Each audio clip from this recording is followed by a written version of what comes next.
Приветствую, уважаемые натуралисты! С вами канал Зу. Мы собираем большую видеоэнциклопедию про все виды животных планеты. Любите природу вместе с нами. Подписывайтесь и ставьте лайки. Они помогают узнать о мире животных большему количеству людей. Господа, мы мало уделяем внимания птицам, особенно маленьким. А ведь маленькие, они ведь удаленькие. Вот и сегодня у нас в гостях русская колибри. Встречайте обыкновенного зимородка или голубого зимородка, мелкую птицу семейства зимородковых, немного крупнее воробья. До сих пор думаете, что эта птаха размером с воробья только и умеет что собирать жучков да паучков, да клянчить хлебные крошки? Нет, это точно не про сегодняшнего гостя. Зимородок – это яркий представитель русской фауны, причем яркий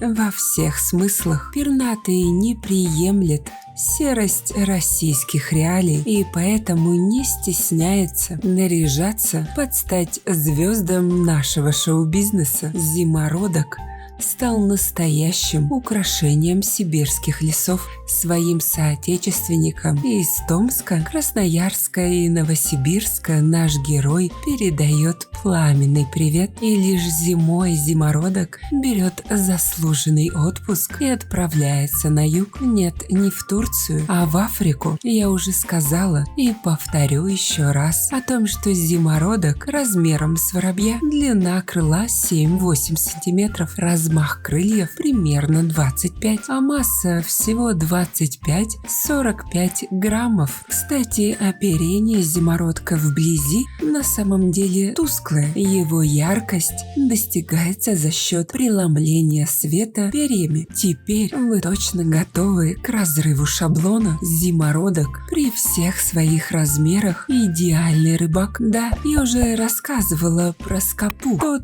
пернатый любитель рыбы тоже любит рыбу. Ищите его в плейлисте птицы. Но у скопы размер в 1000 раз больше, чем у зимородка. И при этом этот пернатый монстр вылавливает по 12-15 рыб в день. Для этого зимородки могут очень долго сидеть на ветке неподвижно, лишь для того, чтобы совершить внезапное нападение. Заметив малька, лягушку, рыбу или любого другого водоплавающего, птица пулей пикирует вниз. Длинный клюв помогает птичке цеплять добычу, а перья, покрытые жировой прослойкой, позволяют выйти сухой из воды. За день пташка может наловить рыбу в половину своего веса. Это то же самое, если вы принесли бы домой 50 килограммов самов, а в период гнездования зимородки добывают в 2 раза больше еды.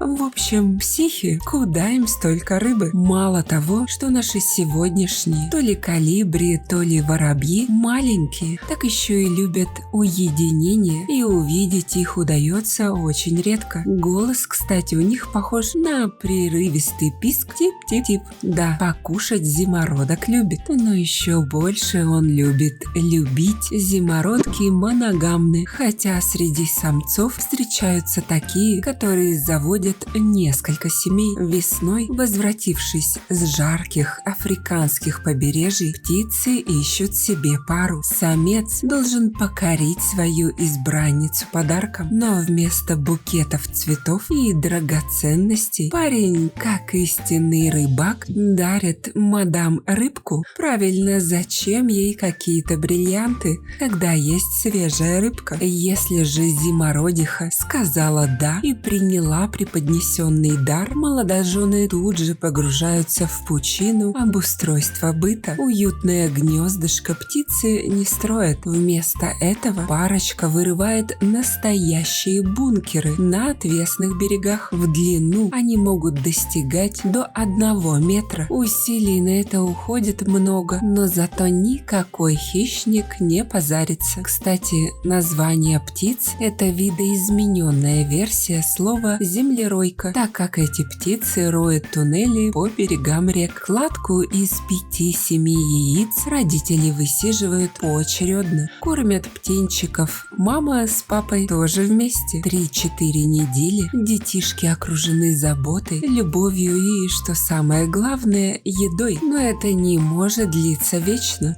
Как только птенцы оперились и встали на крыло, родители покидают отпрысков, чтобы заделать еще одну партию спиногрызов. Особо любвеобильная пара может успеть произвести за теплый сезон любви целых 2 выводка. К осени холода проникают не только в Россию, но и в отношения птах. В отпуск зимородки летят по отдельности. Но не переживайте, перерыв идет парочке только на пользу. Ведь весной пернатые вновь воссоединятся, чтобы продолжить терроризировать обитателей русских рек и озер вместе. И так на протяжении 15 лет у зимородка практически нет врагов. Иногда молодых зимородков ловят ястребы и соколы. Человек редко охотится на эту птицу, разве что ради чучела. Зачем человеку чучело? Что это за украшение такое в доме труп животного, набитый ватой?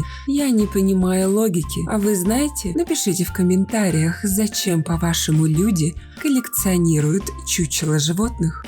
Также обращаю ваше внимание на то, что у нас появились дизайнерские брендовые футболки от канала. Пока я сделала великого медоеда и его русскую сестричку Росомаху. Приобрести их можно по ссылкам в описании к видео. Спасибо, что посмотрели этот ролик. Не забывайте ставить лайки, писать комментарии о том, какого бы животного вы хотели бы увидеть в следующем видео и делиться этим видео с друзьями. Это очень помогает развитию нашего небольшого сообщества. Подписывайтесь на наши паблики по ссылкам в описании к видео. Там много интересного. С вами был канал о животных Зу. Мы собираем большую видеоэнциклопедию про все виды животных планеты. Любите природу вместе с нами. До скорых встреч!